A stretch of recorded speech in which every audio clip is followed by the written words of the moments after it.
صلوا علی الحبیب۔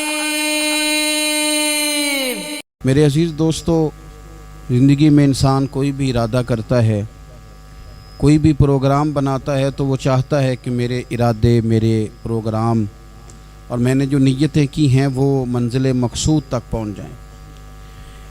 ارادہ ہر انسان رکھتا ہے، ضروری نہیں ہے کہ سب کی منزل بھی میسر آئے۔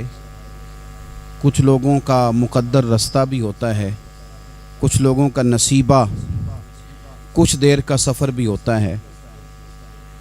بہت سارے لوگ اسلام نافذ کرنے کی ٹرین پر سوار ہوتے ہیں، لیکن اسلام آباد آتا ہے تو منزل کو پہنچ جاتے ہیں، اور اسلام کی ٹرین سے اترتے دکھائی دیتے ہیں۔ ضروری نہیں ہوتا سب کے حصے میں نتیجہ بھی آئے، لیکن جد و جہد کرنا، کوشش کرنا، سفر کو جاری رکھنا، یہ مومن کی ذمہ داری ہے۔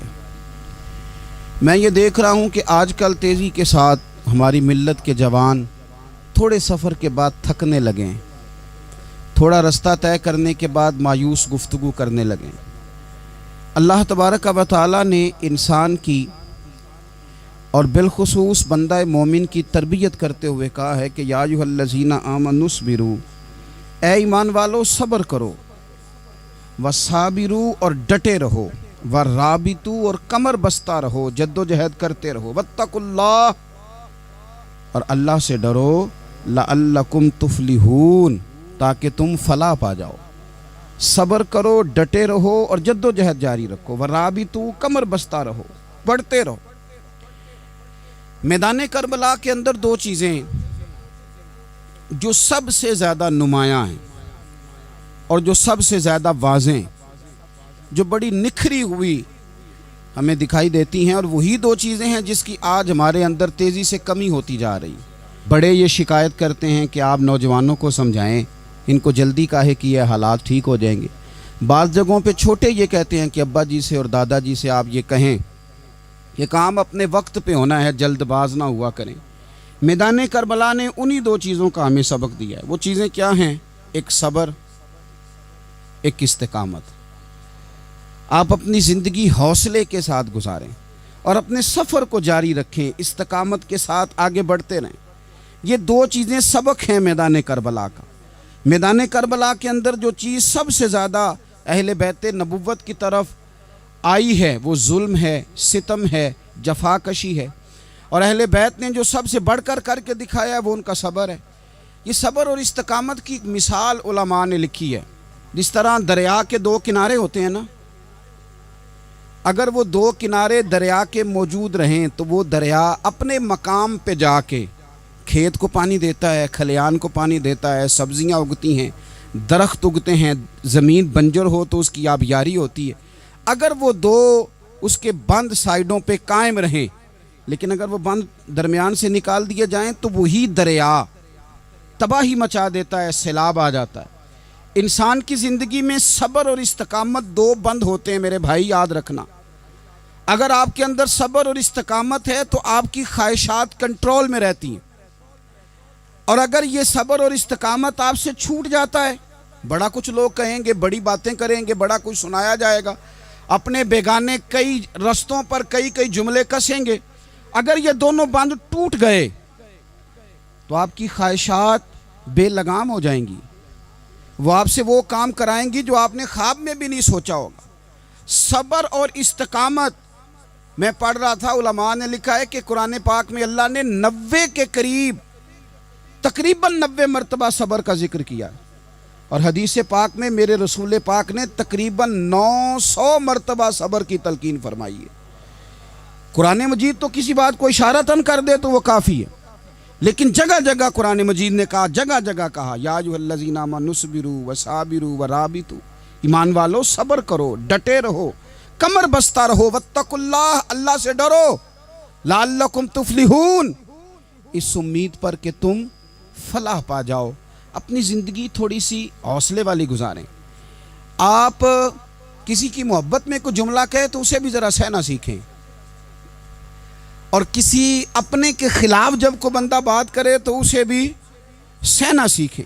جس طرح تعریف آپ کو میٹھی لگتی ہے نا، اسی طرح جب تنقید بھی میٹھی لگنے لگے نا جو نظریے کے لوگ ہوتے ہیں انہیں تنقید اور تعمیر سے فرق نہیں پڑتا، کیونکہ وہ ان کا اپنا ایک ویژن ہوتا ہے، ان کی اپنی ایک سوچ ہوتی ہے، وہ اپنے نظریے پر چل رہے ہوتے ہیں، انہیں زیادہ پریشانی نہیں ہوتی، انہیں دکھ بھی اتنی تکلیف نہیں دیتے، جتنا مزہ سکھ دیتے ہیں اتنا ہی مزہ دکھ دیتے ہیں، کیونکہ ان کا ایک ویژن ہے۔ قرآن مجید کا ایک دوسرا مقام ہے، سورہ لقمان ہے، حضرت لقمان اپنے بیٹے کو نصیحت کرتے ہیں تو کہتے ہیں یا بنیا، اے میرے بیٹے، اقیم الصلاۃ وامر بالمعروف، ایک تو نماز قائم رکھنا اور دوسرا لوگوں کو نیکی کا حکم دینا، ونہا عن المنکر، اور لوگوں کو برائی سے منع کرنا، وصبر علی ما اصابک، اور اس رستے میں جو تجھے تکلیف آئی اس پر صبر کرنا۔ بیٹے کو نصیحت کر رہے ہیں باپ، اور لہجہ دیکھیے کہ یا بنیا، او میرے بیٹے، کیا لہجہ ہے، کیا انداز ہے، او میرے بیٹے۔ ایک تو یہ کرنا، نماز قائم رکھنا، بھلائی کا حکم دینا، برائی سے منع کرنا، اور اس پر جو تجھے مشکل آئے اس پر صبر کرنا۔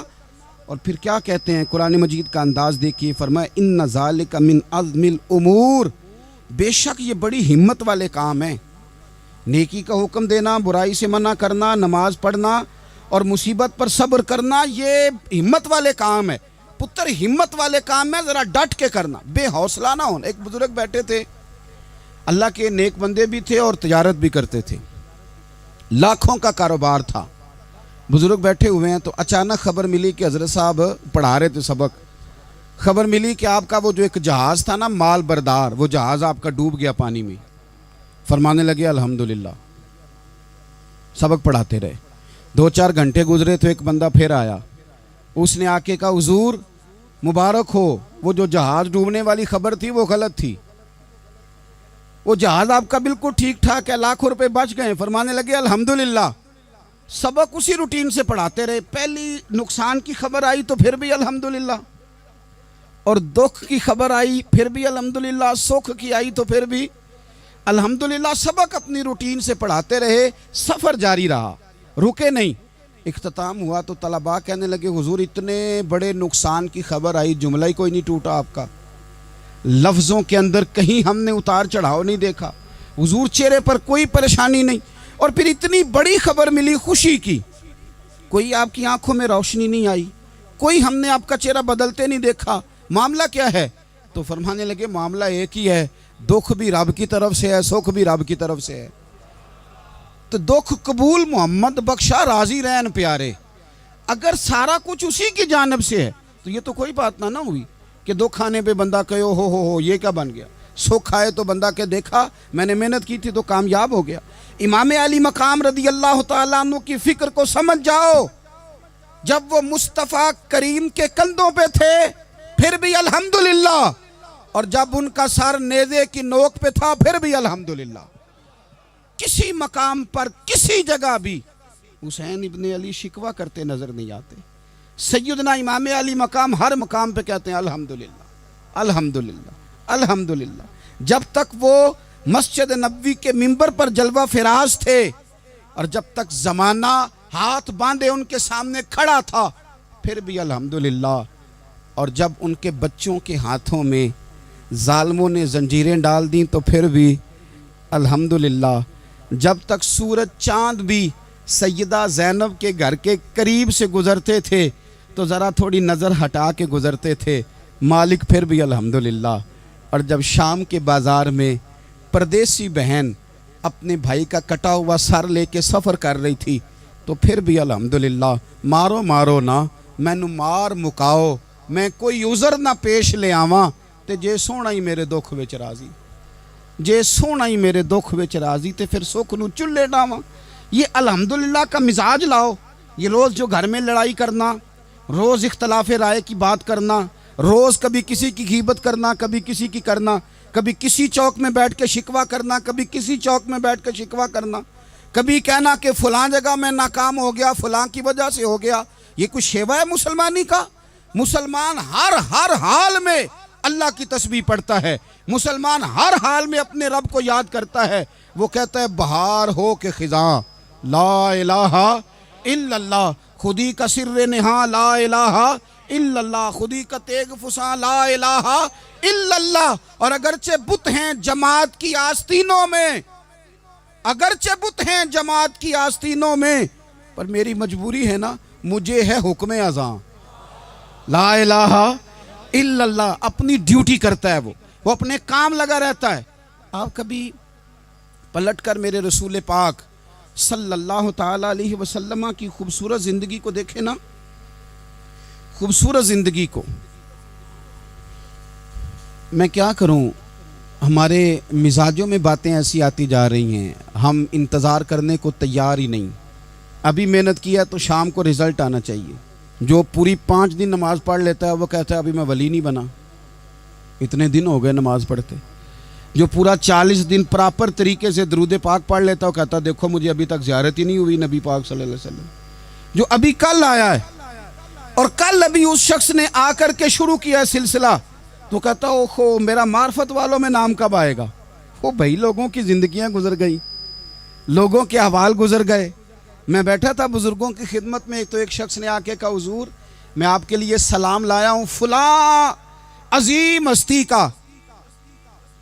تو حضرت صاحب نے اس کو تھپکی دی، فرمانے لگے پتر میں انہیں جوگا نہیں، تینوں کوئی پلیکھا لگ گیا ہے، میں بدکار پرانا خادم، میں نہیں اس قابل یار، یہ تجھے غلطی لگ گئی ہے، مجھے تو اپنے اعمال کا پتہ ہے، میں موجود تھا اور صاحب علم و فضل بندے کے پاس تھا۔ کہنے لگے پتر میں نہیں اس قابل، مہربانی کرنا تو میرے لیے دعا کر، اللہ تعالیٰ میرے اوپر رحمت کر دے اور کوئی رستہ کھل جائے۔ اور سجنوں سنو، حضرت عمر فاروق جیسا بندہ میرے رسول پاک صلی اللہ علیہ وسلم کے غلاموں میں مولا علی شیر خدا کا مرتبہ کون جان سکتا ہے؟ حضرت علی کہا کرتے تھے میرا دل کرتا ہے اس طرح کے اعمال لے کے اللہ کی بارگاہ میں جاؤں جو اعمال سیدنا فاروق اعظم کے ہیں۔ اتنا صالح بندہ، اتنا پرہیزگار بندہ، لیکن حضرت عمر فاروق کے انتقال کا وقت آیا تو لوگ ان کی تعریفیں کرنے لگے، عمر کی بڑی بات ہے، عمر کی بڑی بات ہے۔ تو حضرت عمر رو پڑے، فرمانے لگے میرے لیے دعا کرو، مجھے درجہ کوئی بھی نہ ملے، بس میریاں نیکیاں اور بدیاں برابر برابر ہو جائیں، میں معاف کر دیا جاؤں، نیکی اور بدی برابر برابر ہو، چھوڑ دیا جاؤں۔ درجوں کا تو معاملہ بڑا آگے کا ہے، اتنی جلدی، اتنی سپیڈ، اتنی ہمیں جلد فٹافٹ ہو جائے، سویرے ہو جائے۔ آپ اپنی جد و جہد تو کریں، آپ تھوڑا پلٹ کے تو دیکھیں، آپ دیکھیں کہ لوگ میدانوں میں رہے، حضرت خالد بن ولید میدان میں رہے، حضرت سعد بن ابی وقاص میدان میں رہے، حضرت سیدنا ابو عبیدہ بن جراح میدان میں رہے، یہ لوگ ہمیشہ میدانوں میں رہے، اپنی اپنی ڈیوٹی کر کے چلے گئے۔ اسلام پھیلتا رہا، اپنی اپنی ترتیب سے آگے جاتا رہا، اپنے اپنے رنگ میں اللہ تعالیٰ لوگوں کو دین کی سمجھ عطا کرتا رہا۔ جلدی بڑی ہے، بہت جلدی ہے، شارٹ دروازہ چاہیے، صبر ہی کوئی نہیں، استقامت ہی کوئی نہیں، فٹافٹ ہو جائے۔ بہت سارے لوگ آ کے کہتے ہیں حضرت صاحب نماز تو پڑھنے لگا ہوں، روزہ تو رکھنے لگا ہوں، داڑھی بھی میں نے رکھ لی ہے اور آپ کے پاس بھی آتا ہوں، اب کوئی نگاہ کر دینا۔ تو میں کہتا ہوں یہ جو نماز آپ نے شروع کی ہے یہ بغیر نگاہ کی ہو گئی ہے، یہ جو آپ آنا شروع ہو گئے ہیں تو اس کو آپ نگاہ نہیں سمجھتے، اور یہ بھی میری نگاہ نہیں، پریشان نہ ہو جائیے گا، یہ بھی اللہ رسول کی نگاہ ہی ہے۔ او خدا کے بندو، تھوڑا سا اپنی زندگی میں صبر اور استقامت کو لاؤ، تھوڑا رستے پہ چلنا سیکھو۔ اور میں آپ کو ایک بات عرض کروں، ہمارے صوفیاء نے ایک باریک نقطہ بھی بیان کیا، وہ کہتے ہیں یہ جو وصال ہے نا، وصال، یہ تو اختتام ہے، ملاقات تو فنا ہے، جو مل گیا وہ تو گیا، جس کی ملاقات ہو گئی وہ تو گئے تھے نا جناب موسیٰ ملنے، پھر کیا ہوا تھا؟ جس کی ملاقات ہو گئی وہ تو گیا۔ اصل کام کیا ہے؟ اصل کام اس کے رستے میں رہنا ہے، اصل کام تو یہ ہے کہ تو اس رستے پہ ہے کہ نہیں جس رستے پہ تجھے کھڑا کیا تھا، ان راہوں کا تو مسافر ہے کہ نہیں، تو نقش قدم تلاش کر، نقش قدم۔ ایک شاعر سیرت نگار بھی تھے، سمجھ لیں انہوں نے سیرت نگاروں کو بھی دیکھا، عشاق کو بھی دیکھا، رسول اللہ کے غلاموں کو دین کی نوکری کرتے بھی دیکھا، 40 سال حدیثیں پڑھاتے بھی دیکھا، نبی پاک کے نام پہ گلی گلی نگر نگر جاتے آتے بھی دیکھا، حضور صلی اللہ علیہ وسلم کی باتیں کرتے دیکھا۔ تو کسی نے ان سے پوچھا حضور تک رسائی بھی ہوئی ہے؟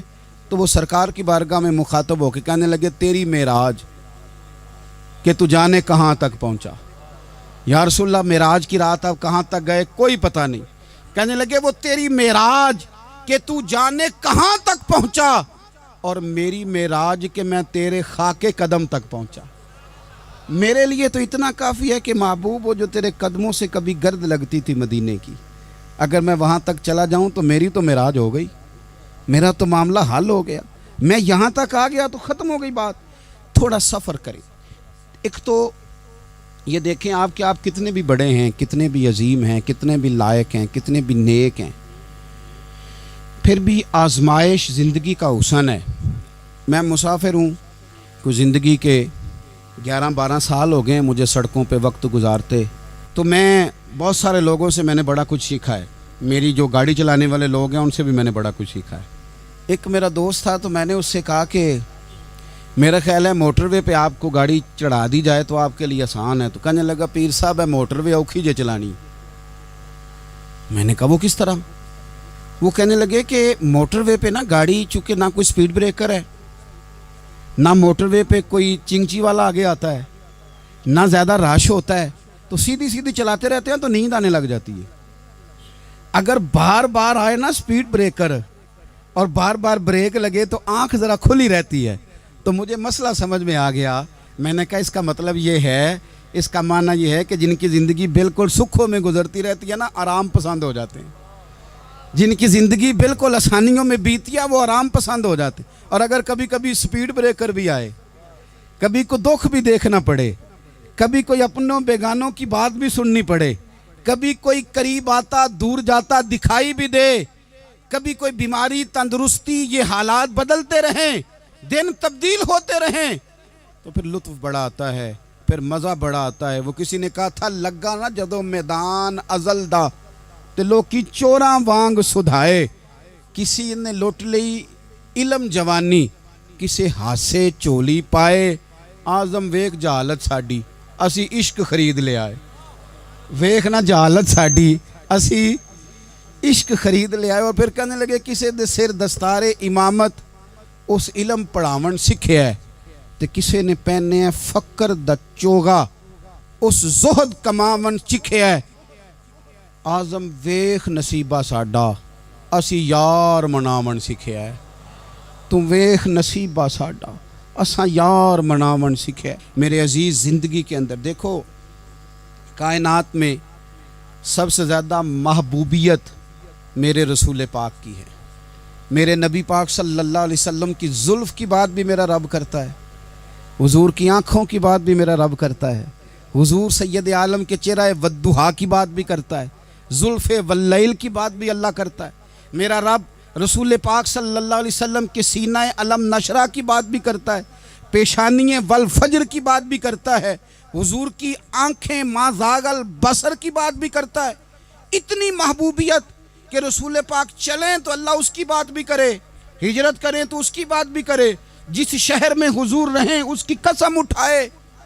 اور حال پتہ کیا ہے کہ محبوب پیدا نہیں ہوئے تو باپ چلے گئے، ابھی عمر چھوٹی تھی، ماں کی کھل کے زیارت ہونا تھی کہ اماں بھی چلی گئیں، دادا کندھوں پہ کھلایا کرتے تھے، تو تاریخ کہتی ہے کہ دادا کا جنازہ اٹھا تو پیچھے پیچھے حضور بھی آنسو بہا رہے تھے۔ ایک وفادار بیوی ملی تو اپنے وقت پہ سیدہ خدیجہ بھی چلی گئیں۔ ایک ٹائم آیا تو جناب ابو طالب بھی رخصت ہو گئے۔ مکے سے حضور کو اتنا پیار تھا وہ چھوڑنا پڑا۔ صادق اور امین کہنے والوں نے حضور کی دعوت کو قبول کرنے سے انکار کر دیا تو رسول کریم نے اپنی پیشانی پر کسی قسم کا کوئی شکن نہیں آنے دیا۔ رسول پاک مدینے آئے تو لوگ تلواریں لے کے بدر میں آ گئے لڑنے، شہید کرنے، حضور وہاں بھی کوئی پریشان نہیں ہوتے۔ میدان احد آیا تو نبی پاک نے اپنے چچا کو کٹے ہوئے وجود میں دیکھا، نکلی ہوئی آنکھوں میں دیکھا، کٹے ہوئے ہونٹوں میں دیکھا۔ کسی جگہ میرے رسول پاک صلی اللہ تعالی علیہ وسلم شکوہ کرتے دکھائی نہیں دیتے۔ حضور کی وہ بیوی سیدہ عائشہ صدیقہ رضی اللہ تعالیٰ عنہ جن کی پاکی کا رب بیان کرے، ان پر منافقین نے الزام لگا دیا، اتنے پاک گھرانے پر لوگوں نے انگلی اٹھائی۔ میرے رسول نے آنسو بہائے پر کسی جگہ حضور پریشان ہوتے دکھائی نہیں دیے۔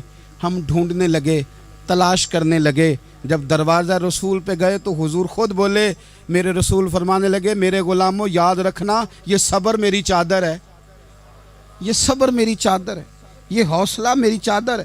سیدہ عائشہ صدیقہ رضی اللہ تعالیٰ عنہ فرمایا کرتی تھی، لوگوں مجھے اللہ کی عزت کی قسم میں نے حضور سے بڑھ کر کسی کو صبر کرنے والا نہیں دیکھا، کسی کو حوصلہ کرنے والا حضور سے بڑھ کے نہیں دیکھا۔ امت کو کیا ہو گیا؟ یہ چوراہوں پہ لڑ رہی ہے، چوکوں پہ لڑ رہی ہے، گھر ہیں کہ فساد کے آئینہ دار بنے ہوئے ہیں۔ لوگ آ کے رو پڑتے ہیں کہ جناب بھائیوں کا سلوک نہیں، کوئی دعا کر دیں، رو پڑتے ہیں جناب ابا کے ساتھ بھی لڑائی ہو جاتی ہے، کوئی تعویذ دے دیں، ذرا حوصلہ نہیں، صبر نہیں۔ کسی جگہ ٹھہرنا تو سیکھو میرے عزیز، کسی جگہ او یارو آؤ نا، میدان کربلا کے 2 سبق، استقامت اور صبر۔ کتنا درجہ ہے سیدنا بلال حبشی کا، میں تقریر کر دیتا ہوں، آپ سن لیتے ہیں، لیکن کبھی وہ انداز بھی تو دیکھو نا۔ حضرت بلال، او میرے دوست، جیل کے اندر بندے کے ہاتھ نہیں باندھے جاتے، پیر نہیں باندھے جاتے، پر لوگ جیل میں روتے ہیں، تڑپتے ہیں۔ سیدنا بلال کہتے ہیں میں کلمہ پڑھتا تھا، رات امیہ مجھے باندھ کے رکھتا تھا، اور سویرے جب پتھر اچھی طرح تپ جاتے تھے نا تو لا کے باہر مجھے پتھروں پہ لٹا دیتا تھا، اور میرے وجود پر بھاری بھرکم پتھر رکھ دیتا تھا۔ سننا ذرا، تصور میں لانا، بھلا میں کیا کہنے لگا ہوں۔ حضرت حسان بن ثابت رضی اللہ تعالیٰ عنہ فرماتے ہیں میں مکہ مکرمہ آیا حج یا عمرے کے لیے، تو میں نے مسجد نبوی کے جو آج مؤذن بلال ہیں، میں نے ان کا یہ رنگ دیکھا کہ مکے کے بچوں نے ان کے گلے میں رسی باندھ کے نا تو ہاتھوں میں پکڑی ہوئی ہے، اور مکے کے بازاروں میں نا ان کو کھینچتے ہیں، لے جاتے ہیں۔ میں نے ایک شخص سے پوچھا یہ کیا ماجرا ہے، کیا معمہ ہے؟ تو بتانے والوں نے بتایا کہ یہ کالے رنگ کا حبشی غلام مار سارا دن کھاتا ہے، اس کے ساتھ لوگ وہ سلوک کرتے ہیں جو اذیت ناک اور خوفناک ہے، سارا دن مار کھاتا ہے پر اپنی زبان پہ خدا کا نام لیتا رہتا ہے، محمد مصطفیٰ کا نام لیتا رہتا ہے۔ او تینوں لب دیاں آپ گواچے، سانوں اپنی خبر نہ کوئی، اویخنا ساتھوں پارے نی ککھ گلیاں، ہن تے آکھ دے لوگ شدائی، اسی ننگ نموس دا ساڑ کے چولا، گل پہنے ہے تاج گدائی، اوے سجنا اپنا آپ گوایا ہے تاں یار نے چاتی پائی۔ بھائی اس طرح کا لوگوں نے بھی انداز دیکھا، لیکن ہمارا یہ حال ہے کہ کسی جگہ بھی ٹھہراؤ نہیں، کسی جگہ بھی ٹھہراؤ نہیں، کسی جگہ بھی صبر نہیں، کسی کام پر بھی استقامت نہیں۔ ہماری دوستیاں روز ٹوٹتی ہیں، تعلقات روز کمزور پڑتے ہیں، ہم بڑے جوش کے ساتھ آگے بڑھتے ہیں اور بڑے بڑے اعلانیہ وعدے کرتے ہیں۔ کون سی چیز ہے جو ہمیں کمزور کر دیتی ہے؟ سوائے اس کے کہ ہمارا نفس کمزور ہے، سوائے اس کے کہ ہمارا نظریہ کمزور ہے، سوائے اس کے کہ ہمارے اندر وہ طاقت نہیں جو ہمیں استقامت پہ لا کے کھڑا کرے، جو ہمارے اندر حوصلہ پیدا کرے۔ یاد رکھنا میدان کربلا کے اندر حضرت سیدنا امام حسین رضی اللہ تعالیٰ عنہ کا جو حوصلہ تھا وہ اتنا مثالی تھا، اتنا مثالی تھا، اتنا مثالی تھا۔ ایک جنازہ گھر میں اٹھ جائے نا، اور خدا معاف کرے وہ کسی جوان کا ہو، تو بوڑھے کی کمر کئی روز کھڑی نہیں ہوتی۔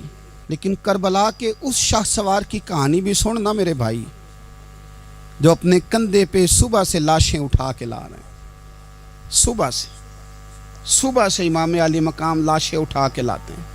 حضرت قاسم بن حسن کا لاشا اٹھا کے لا کے رکھا، حضرت علی اکبر شہید ہو گئے، آواز دی ابا جی سنبھالنا، تو لاش مبارک اٹھا کے رکھی، جناب علی اصغر کی لاش اٹھا کے رکھی۔ بھائی بڑے پیارے ہوتے ہیں، بڑے ہی پیارے ہوتے ہیں، نہ مانے ہم اپنی اولادوں کے سامنے، پر بڑے پیارے ہوتے ہیں، جتنا مرضی شکوہ کریں۔ بھائی پائیاں دیاں باواں ہوندے تے بھائی پائیاں دے ویری، بڑے پیارے ہوتے ہیں، کیا کریں بھائی جو ہوئے نہیں ان کی تکلیف سہی جاتی۔ حضرت عباس رضی اللہ تعالیٰ عنہ کو جب امام علی مقام اٹھا کے لا رہے تھے تو 1 منٹ کے لیے رکے اور کہنے لگے اللہ اب میری کمر کمزور پڑ گئی ہے، میرا بھائی چلا گیا تو پیچھے سے نا کچھ کمزور پڑ گئی ہے۔ اتنی ساری میتیں اٹھا کے لا کے، اتنا حوصلہ حسین ابن علی کا، پھر جا کے امام علی مقام گرم ریت سے تیمم کرتے ہیں، پھر وہ گھوڑے پہ بیٹھتے ہیں، پھر وہ رجز پڑھتے ہیں، پھر وہ خطبہ دیتے ہیں، پھر وہ حق کا اعلان کرتے ہیں، پھر وہ ظلم کو للکارتے ہیں، پھر وہ 56 سال کے بڑھاپے میں جب میدان میں گھوڑے کو ایڑی لگا کے آتے ہیں اور اس طرح کاٹتے ہیں یزیدیوں کی کمر کو، گلوں کو، کہ عمر بن سعد کہتا ہے اکیلے اکیلے نہ جاؤ، یہ کوئی معمولی ہے، یہ علی حیدر کا لال ہے، اکیلے اکیلے جاؤ گے تو لشکر کاٹ دے گا، یک بارگی حملہ کرو، یک بارگی، پھر ہو سکتا ہے حسین تمہارے قابو آئے۔ امام علی مقام میدان کربلا میں جب تیر کھا رہے تھے تو تجھے حوصلہ سکھا رہے تھے، مجھے حوصلہ سکھا رہے تھے۔ جب وہ میدان کربلا میں نیزے کھا رہے تھے، زخم لے رہے تھے، تو ڈٹنا سکھا رہے تھے، حوصلہ کرنا سکھا رہے تھے۔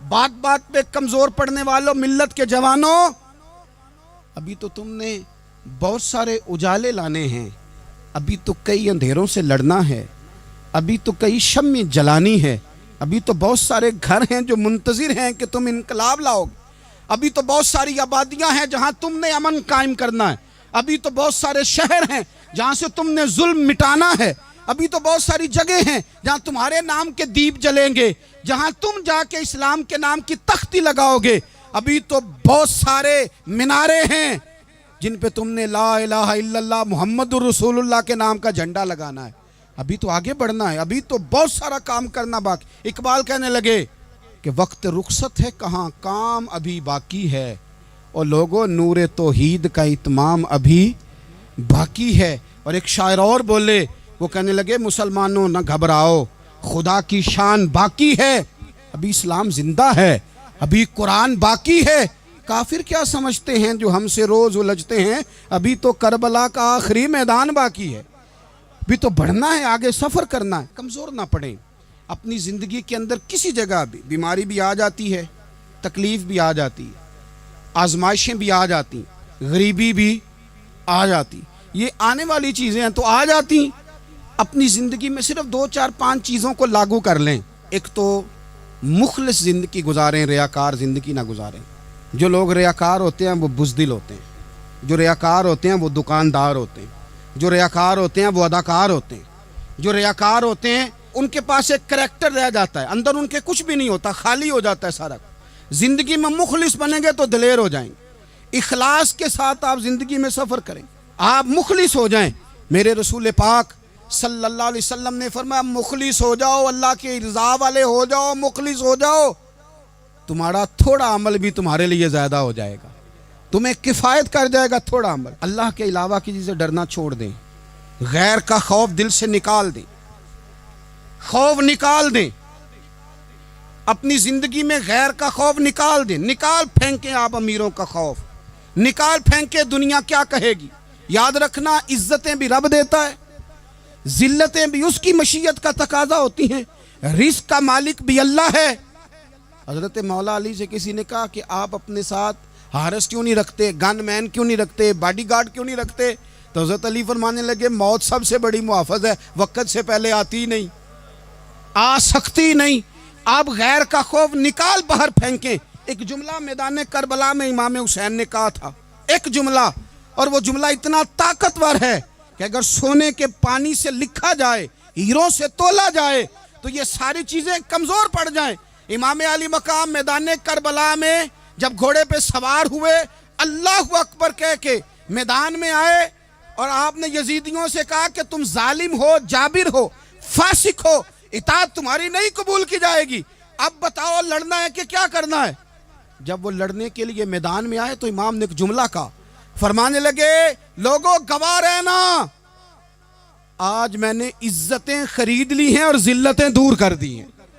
عزت ہے ہمارے پاس، عزت، ذلت دور ہو گئی۔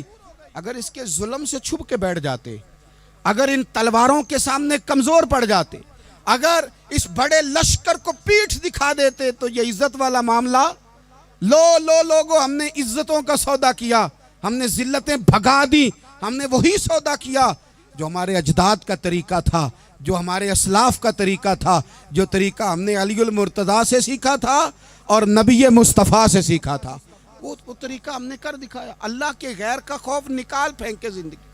اور تیسری بات، ہدف مقرر کریں، ہدف مقرر کریں۔ آپ کیا ہیں؟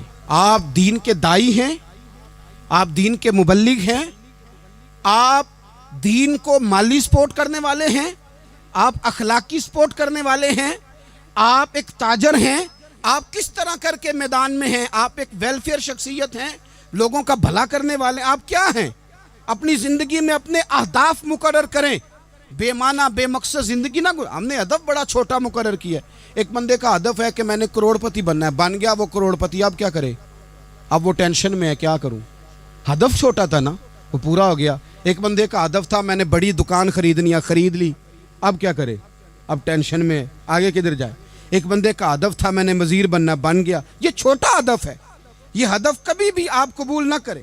ایک ہدف وہ تھا جو یزید نے اختیار کیا کہ مجھے حکومت پہ بیٹھنا ہے، ایک ہدف وہ تھا جو عبید اللہ ابن زیاد کا تھا کہ مجھے گورنر بننا ہے، ایک ہدف وہ تھا جو عمر بن سعد کا تھا کہ مجھے رے کی حکومت لینی ہے۔ یہ ان لوگوں کے ہدف تھے، اور ایک ہدف حسین ابن علی کا تھا، امام علی مقام کا تھا کہ مجھے جبر کے سامنے ڈٹنا ہے، ظلم کے سامنے ڈٹنا ہے۔ امام علی مقام کا خون تو بہہ گیا، کربلا کی زمین تو رنگین ہو گئی، نہ عبید اللہ ابن زیاد کی گورنری بچی، نہ شمر کو حکومت ملی، نہ یزید کچھ کما سکا، نہ زیاد کا وہ ظلم رہا، نہ یزید کی وہ جفا رہی، جو رہا تو نام حسین کا، جو رہا تو نام حسین کا، جسے زندہ رکھتی ہے کربلا، جو رہا تو نام حسین کا۔ چھوٹے اہداف نہ مقرر کرو۔ یہ کیا بات ہوئی؟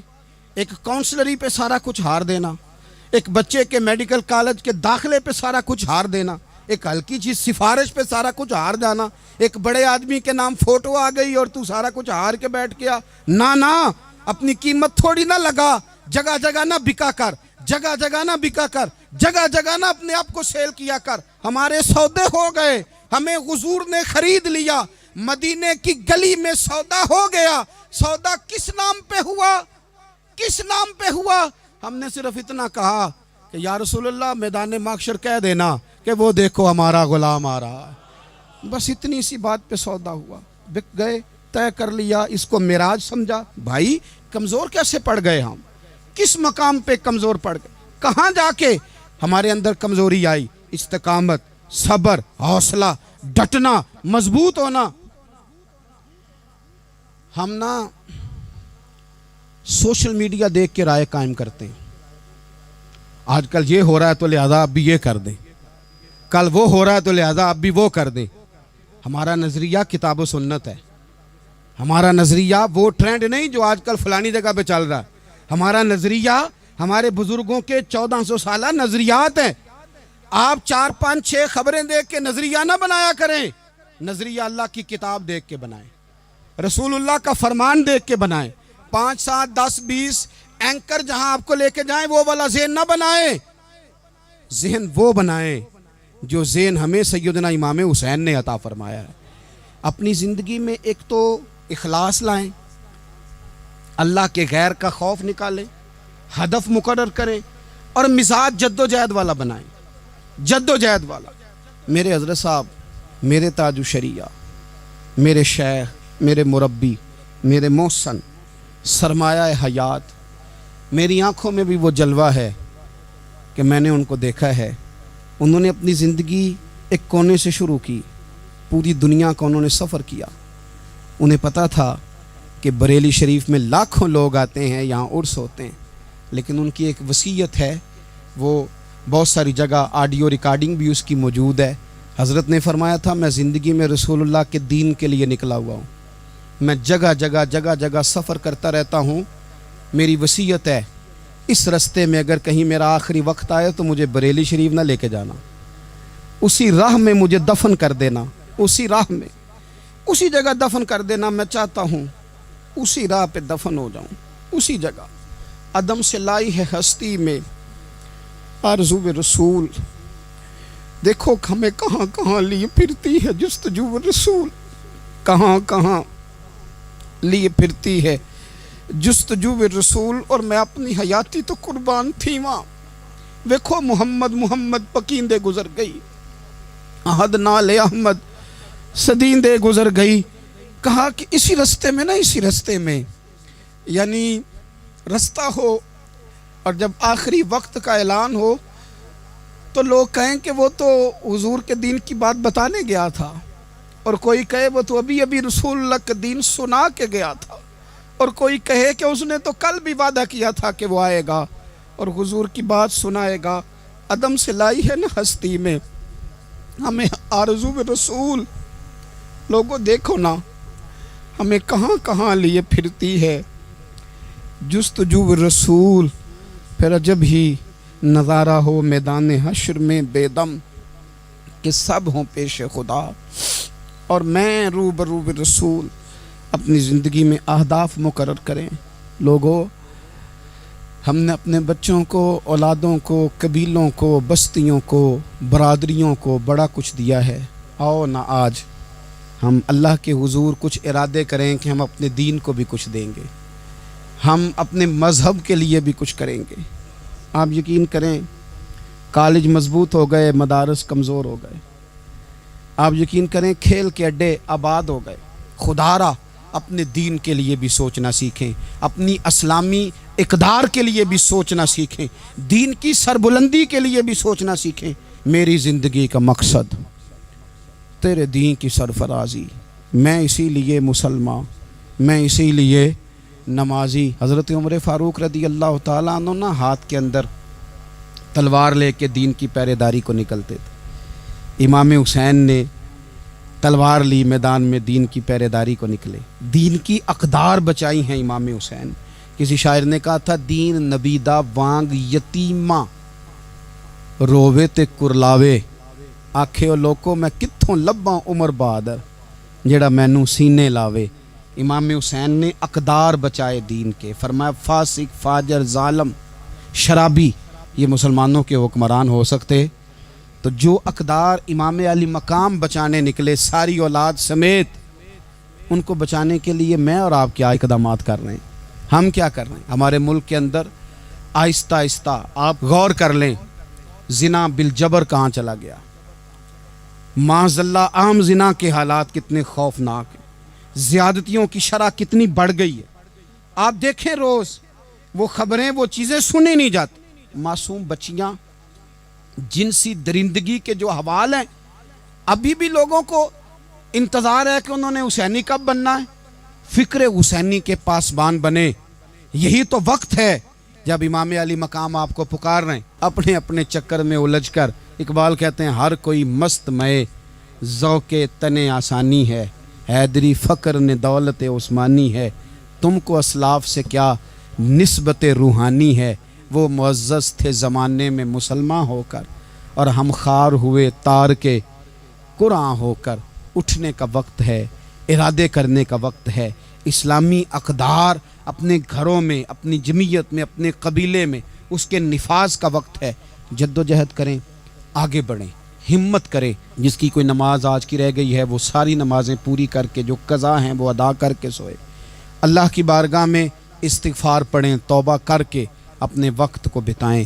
چھوڑ دیں دوسروں کی غلطیوں پہ اتنا وقت لگانا، اپنے اوپر تھوڑی محنت کریں، اپنے اندر کچھ خامیاں نکالیں اور کچھ اپنے آپ کو رگڑ کے خوبیاں پیدا کریں، اور اپنی صلاحیتیں اپنے دین کے لیے خرچ کریں، اپنی خوبیاں دین کے لیے لگانے کی کوشش کریں۔